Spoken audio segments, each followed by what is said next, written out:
Welcome to the Love Life with Lauren podcast with me, your host, Lauren Jobson.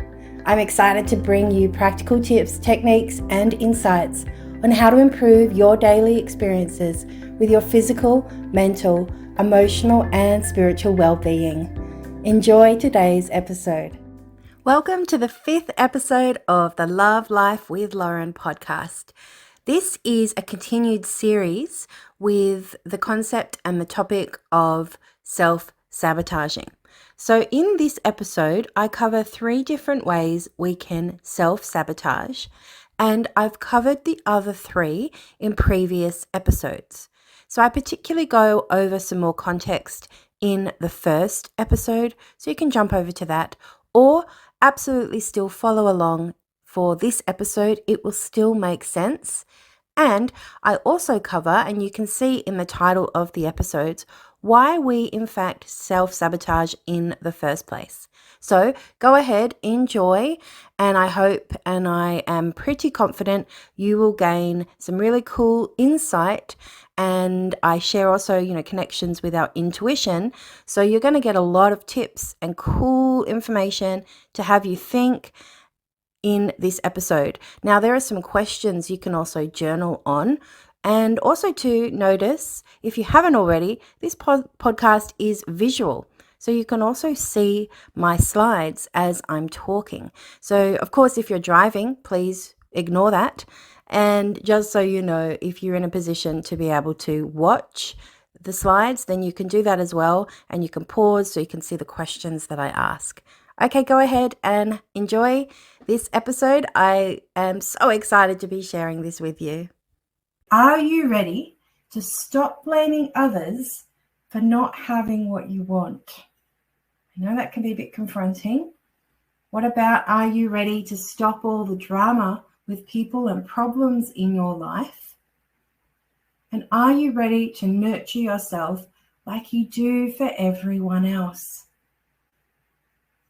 Because this possible sabotage comes from this principle that is about, do I love myself enough to use my imagination so as to create what I truly want? So the self-love principle is all about how we need creativity. We are all creative beings. And a long time ago, I used to believe that I wasn't a creative person. But thankfully, I explored that and was able to do the work, or the change work, working with the therapy or at the training that I did to make sure that I believe and know and can open my eyes to see that I have always been a creative being, just as you have always been a creative being. Now, every principle we look at has a secret. And the secret here is we must have our imagination. We must use our imagination. And we all actually do use our imagination. It's just, do we use our imagination wisely, effectively? Because chances are, if you resonate with anxiety or worry, stress, procrastination, thinking about the future all the time and tripping over the future, meaning that you create hurdles before you even approach a new thing. You're already thinking about what could be an obstacle. Well, this is using our imagination for how we don't want to have things. So this invites us and reminds us to use our imagination to focus on all the things that we want instead. And if we're not doing this easily, then we've got to backtrack to the previous sabotage and look at what are the beliefs, negative past emotions built up inside of our body and unconscious mind. What are the negative influences in our world that is stopping us from being able to imagine things with our creativity in the positive, in the way that we want to? So healing sabotage 4 is using this archetype, which is the creative nurturer. And in the shadow of this principle of consciousness, this looks like the sabotages of giving too much to others and nothing to yourself? What about being caught up in drama cycles where you feel like the victim or that you need to rescue others? Maybe you're always blamed by somebody else and you're being made the bad guy, That's a drama cycle. Constantly feeling the need to rescue others is a common one. And using our imagination to think of all the wrong things that could happen is a way that we sabotage ourselves here. So how we bring this into the light is to use our imagination wisely. And this is our ability to be creative. We can tap into our creativity. It's about mothering ourselves and nurturing our own needs. It's giving birth to our ideas. It's creating new things. It's unconditional self-love. Having healthy balance of giving to others whilst also making sure our own needs are met. And it is about being connected to our own higher self and heart's desires. So I have some questions for you to consider. Now, before the questions, I will just point out that this sabotage can be caused by growing up with critical parents, particularly mother who might have been overly critical or was not attentive enough to you as a child. So here are some questions. What is important to me about mothering, and what are the values of a great mother? And just pay attention to those and your answers and write them down. And then the question is, how can I mother myself better? Knowing the values that you just mentioned in question 1. And how can I use my imagination to create more of what I want in my life? All right, so this is a great reminder to use your imagination wisely. Sabotage 5. Are you ready to organize yourself in a way that is best for your potential? I'll explain more about that in a minute. Are you ready to have insight into who you really are? And are you ready to father yourself, which means to give structure, make plans, and create discipline that is right for you? Because the 5th principle here is, do I love myself enough to have insight into myself so as to organize my life for my potential to flourish? Because the principle here is all about organization. And the secret is we must have insight into ourselves. Are we somebody, for example, who needs a lot more freedom and variety in our daily life in order for our potential to flourish? Or are you somebody who needs a bit more, rigid rules and consistency, and you're able to commit to that? And when you do commit to that, that feels really good. In a way, restriction works better for you than this sense of freedom and variety and change and going with the flow and the feeling. This is, for someone else, it could be they absolutely love that more sameness and, the rules kind of concept. So you've got to look at yourself and have insight into what is best for you, which can also mean to stop listening to other people's ideas about what works for them and look to yourself and go, what is the best way I can create my daily rituals, plans, organization, and structure that will allow you to have, that structure in your life and that productivity that we all do need. Now, if we have no organization and we're too free and we're just saying, oh, no, I hate discipline, I hate being organized, that's actually not true. That's actually making this principle in the shadow. It's actually a sabotage in itself by saying that you don't want to have organization. I can appreciate you don't want to have rigidity and really rigid rules where you have to do that or else, with no flexibility in mind. Remember, some people really need this idea of flexibility and freedom and variety. Whilst with all of that, there still needs to be some form of it being a way that you organize yourself. So if you're not organizing yourself, and maybe if your environment is a mess, just look around and notice, do you have some sense of organization? Because if you don't, then this principle could be in the shadow, and it could actually even be what we say is invisible. And we need to do all of these principles in the light. That's why I cover them in how they express themselves as shadow and how they then be in the light for us, because we all need to have all of them in different variations and different ways of balance in our life. We all need to have a sense of freedom in some contexts of our life, and we all need to have this organization in other contexts and areas of our life. Okay? So in the shadow, again, this principle is about being then disorganized, a lack of no boundaries with other people, no plan, structure in daily life, or no discipline, and the inability to protect yourself and make healthy choices.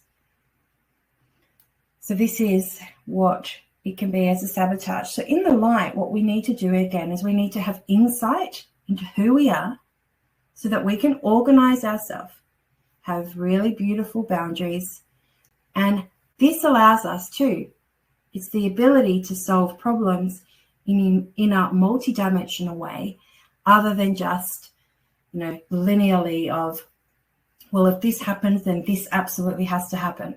Or if that happens, well, then that will happen. That's kind of just wanting to work out your problems logically. And this principle is about logic, yes.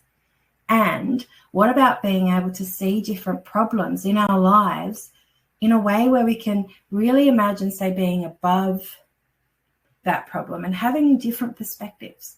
So the way we think of it is, instead of just having a problem, say, in a symbol of a square, we want you to see it as a cube, multi-dimensional, where there are not just 4 answers.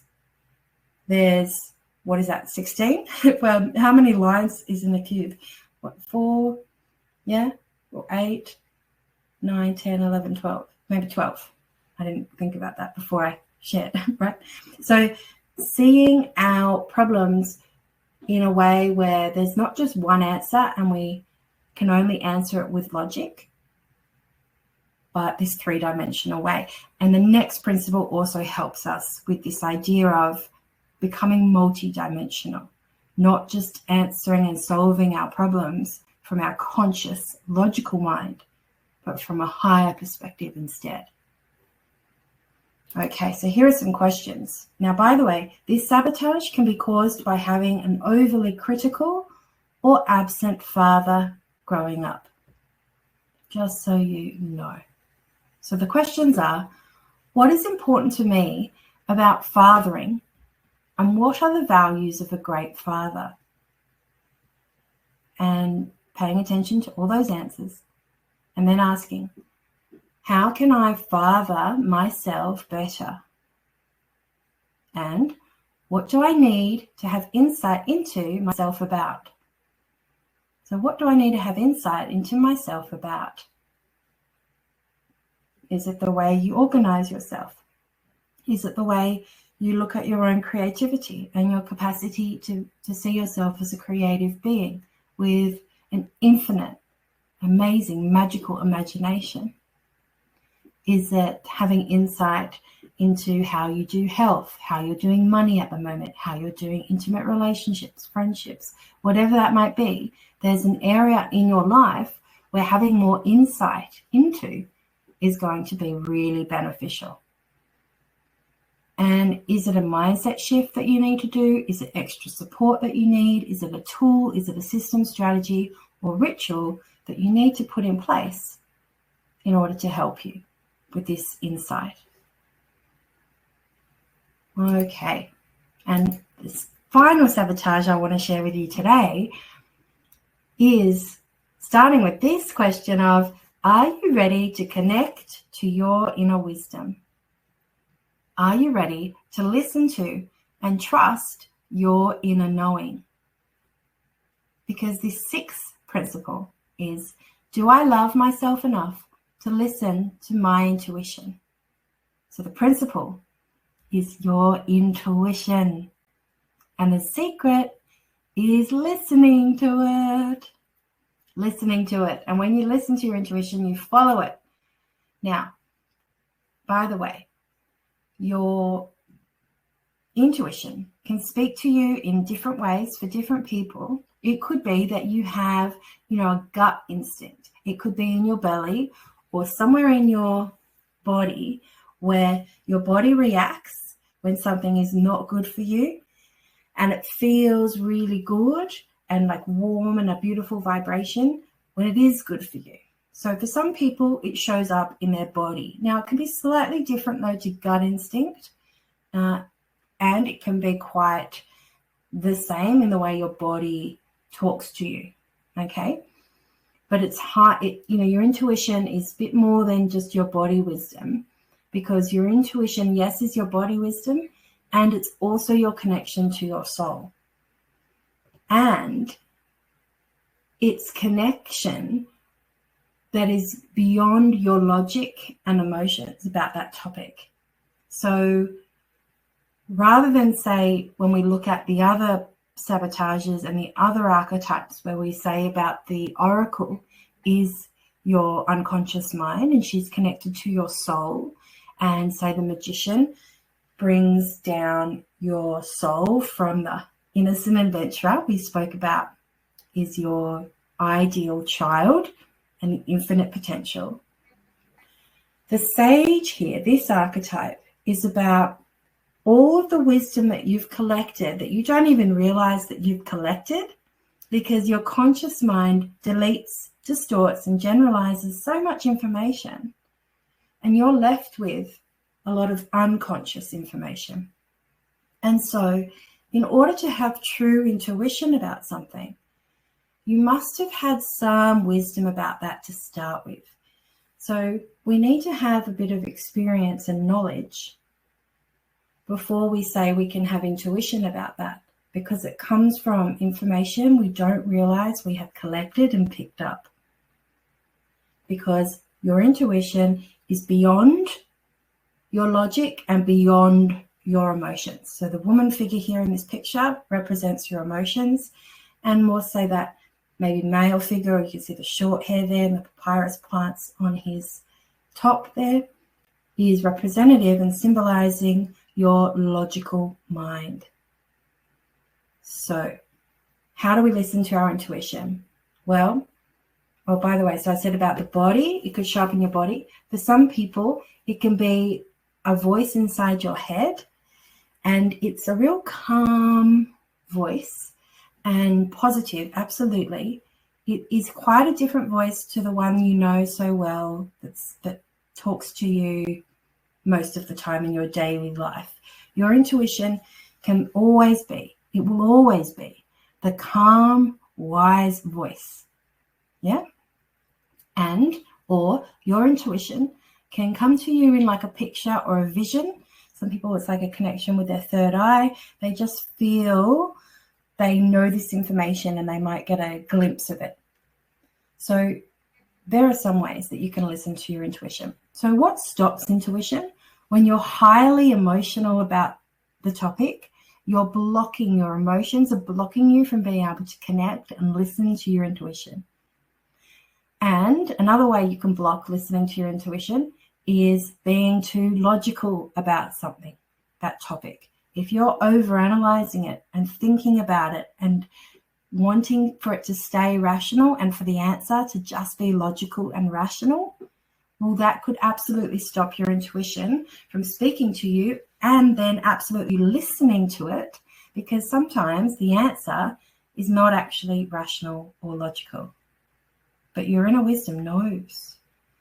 You know those times, I'm sure you can look back at plenty of times where hopefully you can learn from them and you're doing better and better each day, where you look back and think, oh, my intuition did tell me something else and I felt it, but for whatever reason, you didn't listen to it and you didn't follow it. And hindsight helps just to go, oh, yep, my intuition knew, I just didn't listen or follow it. So how this sabotage is in the shadow for us is it's not listening or following our intuition. It's then unable to make we are then unable to make decisions easily. We have a feeling that we need to control everything and it has to be rational and logical, perfect. We have to know all the details because we're getting caught up in thinking that we have to deeply understand it rather than just have an inner knowing. Could just be an inner knowing and you don't actually have all the details yet. What about it's not connecting to your inner wisdom? As I said, it's caught up in emotions or too reliant on details and logic. Then it becomes an inability to trust yourself. And then you don't trust your own choices and decisions. And you don't know what to choose. It's just so confusing. You just need to trust yourself and connect to your intuition. Your intuition always knows what is best for you. Okay, so what we want to do in the light is we want to have healthy vulnerability with the right people. We want to have connection to all wisdom and inner wisdom. We want to trust that. We want to trust that we do have an inner wisdom to follow. And to listen to our intuition with ease and grace, well, that's an outcome actually. Our life becomes more easy and graceful with our decision making when you trust your intuition and you're connected to your own higher self and heart's desires. So this sabotage can be caused by a possibility that someone may have challenged you, but you then didn't trust yourself. And it could come also from any unresolved pain from a higher authority or a belief system, maybe some God or anything like that. So the questions are, what do I need to listen to my intuition about? And how can I connect and listen to my intuition better? Where in the past have I followed it and how did it speak to me? Notice, was it your body? Was it a voice? Was it a vision? And then make a commitment to yourself to pay attention to that. I hope you gained some helpful insight into how you can love yourself even more today to create a life you love. Remember, life is a process and you are in process. So all of your feelings are valid and can lead you to incredible learnings and growth if you only choose to be self-aware and self-accepting to connect into yourself and listen to that beautiful inner wisdom of yours. Please come over to my socials, including Instagram at Lauren Jobson, and to share with me what you learnt from today's episode by commenting on this episode's post. I'd love to connect and hear from you. Subscribe and share the love by sharing this podcast with others. I hope to be in your ears again in the next episode.